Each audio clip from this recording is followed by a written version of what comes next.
रूप सबको सुलभ नहीं है,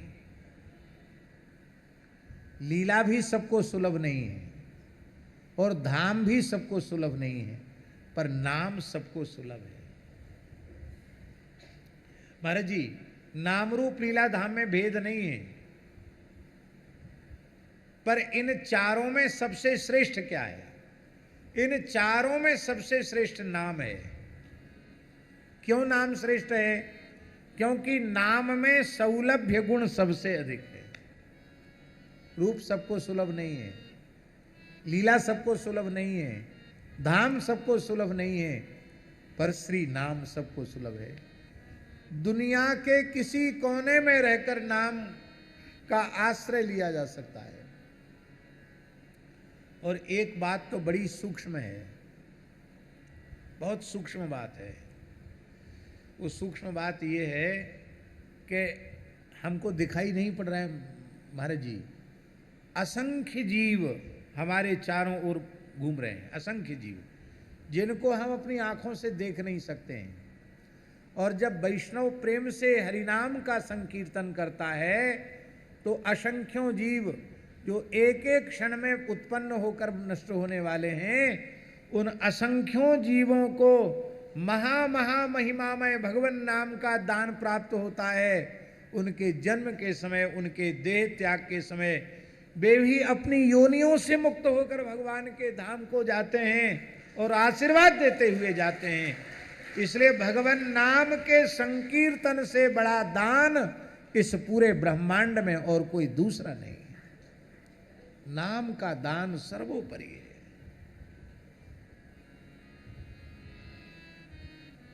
आप उसको दूसरे अर्थ में मत ले जाना। पद्म पुराण में स्पष्ट लिखा है, संपूर्ण पृथ्वी को रत्न मंडित करके, स्वर्ण मंडित करके, रत्न जटित करके किसी तपस्वी ब्रह्मर्षि को, ब्राह्मण को दान देने से जिस पुण्य की प्राप्ति होती है, उससे भी कई गुना अधिक पुण्य एक प्रपन्न शरणागत जिज्ञासु जीव को हरिनाम कान में सुना देने से प्राप्त हो जाता है, हरिनाम के उपदेश से प्राप्त हो जाता है। श्री अग्रदेवाचार्य जी महाराज ने रहस्य त्रय लिखा है। वो रहस्य त्रय में उन्होंने लिखा है महाराज जी कि कोई तुमसे तुम्हारी स्त्री मांगे, नहीं देना चाहिए दे दो, पुत्र मांगे नहीं देना चाहिए दे दो, घर मांगे नहीं देना चाहिए दे दो, धन मांगे नहीं देना चाहिए दे दो। कहां तक कहें, तुम्हारे कोई प्राण मांगे तो तुम प्राण भी दे दो, किंतु अनधिकारी को मंत्र का उपदेश मत करना, अनधिकारी को श्री राम तारक मत देना, अनधिकारी को दीक्षा मत देना। तो नाम में सौलभ्य गुण है। अच्छा, एक बात और हम आपसे कहें, रूप सामने प्रकट हो जाए महाराज जी तो क्या फायदा होगा, क्या लाभ होगा? रूप के दर्शन से जीव को अपने सहज स्वरूप की प्राप्ति हो जाएगी।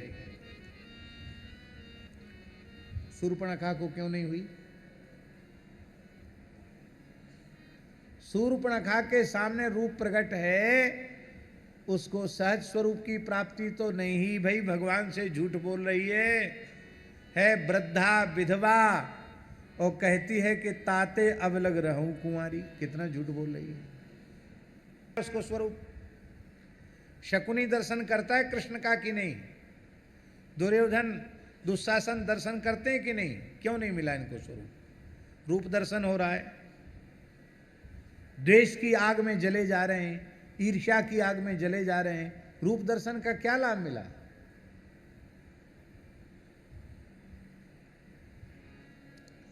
लीला दर्शन प्रेमियों को भी होता है और असुरों को भी ठाकुर जी की लीला का दर्शन हुआ, लेकिन लीला का दर्शन करके भी वे विमूढ़ ही बने रहे, उनको कोई बढ़िया शिक्षा नहीं मिली। राम जी को किशोरी जी के वियोग में रोते देख करके दंडकारण्य के ऋषियों का वैराग्य और अधिक पुष्ट हो गया। वहां जो आसुरी प्रकृति के प्राणी थे वो बोले, देखो हम तो नहीं मानते कि ये भगवान है, पर लोग कहते हैं कि राम जी भगवान है। तो लो, भगवान भी स्त्री के लिए कैसे रो रहे हैं। इसका मतलब है इस जीवन का एकमात्र फल है स्त्री की प्राप्ति। लो, ये उपदेश राम जी से लिया उन्होंने। लीला तो ऐसी अटपटी है कि ब्रह्मा जी चक्कर में पड़ गए कि ये कैसा परमात्मा जो ग्वारियों की जूठन खा रहा है। और धाम के स्वरूप का अनुभव भला किसे होगा।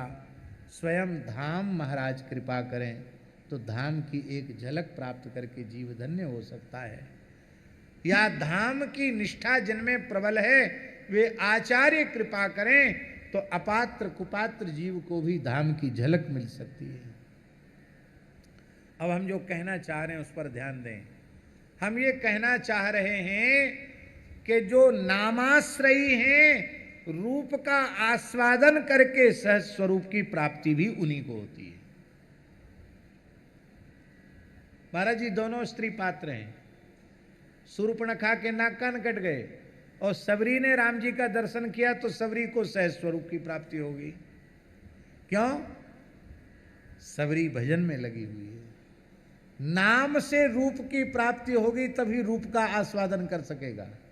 बिना भजन के रूप सामने आएगा तो दर्शन करके भी आनंद का अनुभव नहीं होगा। इसलिए भजन बहुत जरूरी है। नाम के आश्रय के बिना रूप का स्वाद नहीं, नाम के आश्रय के बिना लीला का स्वाद नहीं। और जो लोग धाम में रहकर भी राम राम नहीं करते, भजन नहीं करते, उनको देख लो। और जो धाम से दूर रहकर भी भजन करते हैं उनको देख लो। उनको सैकड़ों कोस दूर रहकर वृंदावन का रस मिल जाता है। और वृंदावन में रहकर भी यदि भजन में ईमानदारी से नहीं लगे हैं, निर्लोभ निष्काम वृत्ति से, अनन्य भाव से भगवत भजन में नहीं लगे हैं, तो धाम में रहकर भी धाम के रस की अनुभूति नहीं होती। लोक में भी और परलोक में दोनों में निर्वाह करने वाला केवल और केवल श्री राम नाम, श्री हरि नाम, श्री कृष्ण नाम, भगवन नाम, दूसरा नहीं। इसी को गोस्वामी जी ने विनय पत्रिका में कहा, बोले आप नाम का आश्रय ले लो। हम प्रतिज्ञा पूर्वक कहते हैं कि आपको अन्न और वस्त्र की कमी नहीं पड़ेगी।